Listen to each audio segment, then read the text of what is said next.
Hi class, we're going to work on lesson 6 today, and lesson 6 is all about decomposing arrays and representing them with repeated addition. So I have here a group of counters and they are in an array. So if you remember, an array is just an organized way of seeing a picture with different manipulatives spread out. Okay, so what I have here is, let's see if we remember, we talked about rows which go across, and then we talked about columns which go up and down.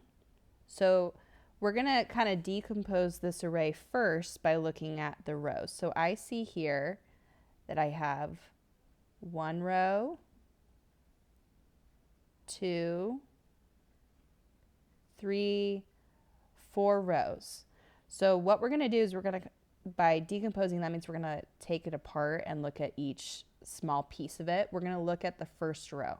And so I see that my rows have an equal number of counters in them.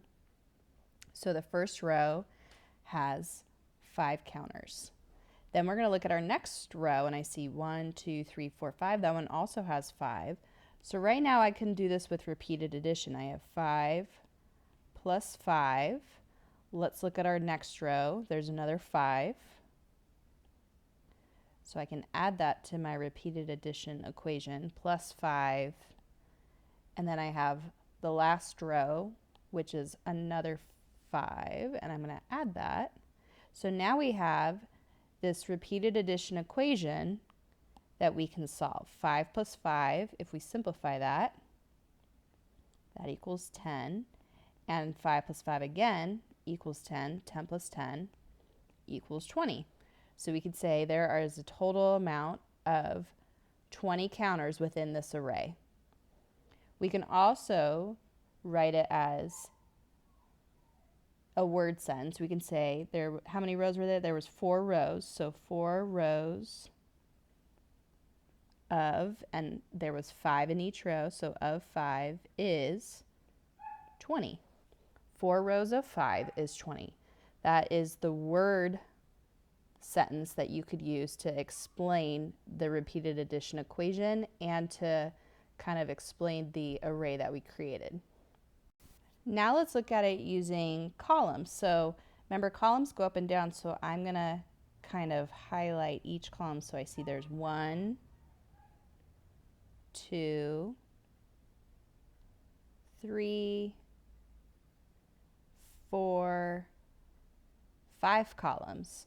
So I have 5 columns, and now we have to decompose and look at each column. This one has 1, 2, 3, 4 columns, or 4 counters.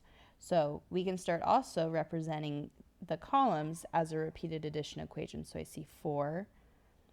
I'm actually going to move this one over. So we have 4, and then there's another 4 right here. There's a 4 in that next column, 4, and 4. So now I can add those all together into a repeated addition equation as well. So let's simplify. 4 plus 4 is 8. Then I see another 4 plus 4, that's 8. Right now, 8 plus 8 equals 16. And I still have one more 4 to add, so 16 plus 4 equals 20. So what's interesting is whether you're counting it with rows or whether you're counting it with columns, if the array stays the same, you should get the same answer. It's just the only thing that will be different is the repeated addition equation. So if we were to simplify this now as a word sentence, we would say that there was 5 rows, or 5 columns, 5 columns of 4 is 20. So earlier we did rows, then the second time we did columns. The thing that changed was the amount of add-ins that we had and the way that we organized the equation in the word sentence. But what didn't change was our answer. So now let's say that we were given a direction like this. It says create an array with 3 rows of 6 dots. So we have to think, okay, what do they want us to show? They want us to show 3 rows. So the first step that I like to do is I like to draw the 3 row lines that I'm going to need.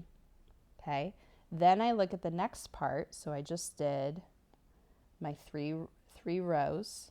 Then I have to look, how much do they want in each row? They want of 6 dots.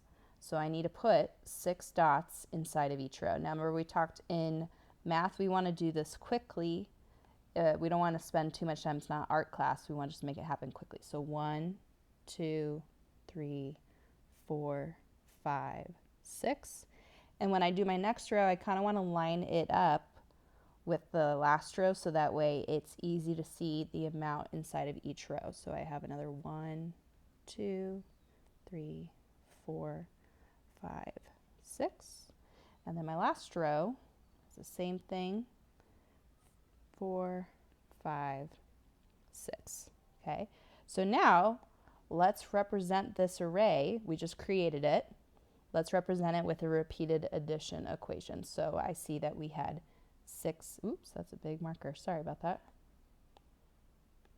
6 in this row, and there was 6 in that row, and 6 in that row. So how many times did I write the number 6? I wrote it 3 times. 1, 2, 3. So that means my repeated addition equation needs to add the number 6 3 times. 6 plus 6 plus 6. Okay, so let's simplify that. 6 plus 6 is a doubles equation, and we know that that equals 12, plus the last 6 equals 18. So the answer to our problem is that there's 18 dots in all in our array.